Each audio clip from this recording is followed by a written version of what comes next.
Një ngjarje e rëndë shënuar në zonën e Skelës në Vlorë, ku një fëmijë 3 vjeçar ka rënë nga balkoni një pallati shumë katësh. Menjëherë pas incidentit në vend ngjarje mbritën shërbimet e urgjencës, të cilat transportuan të miturin me shpejtësi drejt spitalit rajonal, por fatkeqësisht pavarësisht ndërhyrjes së mjekëve, fëmia nuk ka mundur të mbijetojë plagëve të marra dhe ka ndruar jetë. Policia ka nisur hetimet për të zbardhur rrethanat e plotë të kësaj ngjarje tragjike. Mësohet se fëmia kishte ardhur nga Italia për të kaluar Pashkët e gjyshja.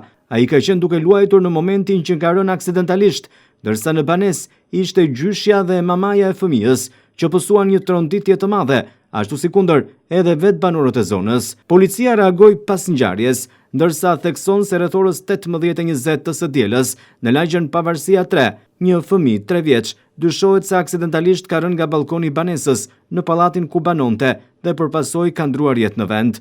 Nga të dhënat paraprake rezulton se fëmia ndodhej në banesë së bashku me nënën e tij, shtetasin me iniciale KH. Grupi hetimor në drejtimin e prokurorisë ka punuar në vendin e ngjarjes për sqarimin dhe dokumentimin e plot të rrethanave të kësaj ngjarje të jetë rënd. Vlen të theksohet se grupi hetimor ishte edhe gjatë kësaj të hëne paradite në vendin e ngjarjes, ku ka pyetur edhe dëshmitar, por edhe ka marrë provat përkatëse për zbardhjen e kësaj ngjarje. Mësohet se fëmia 3 vjeçar ishte i pari i çiftit, duke sjellë kështu edhe një tronditë të madhe për familjarët.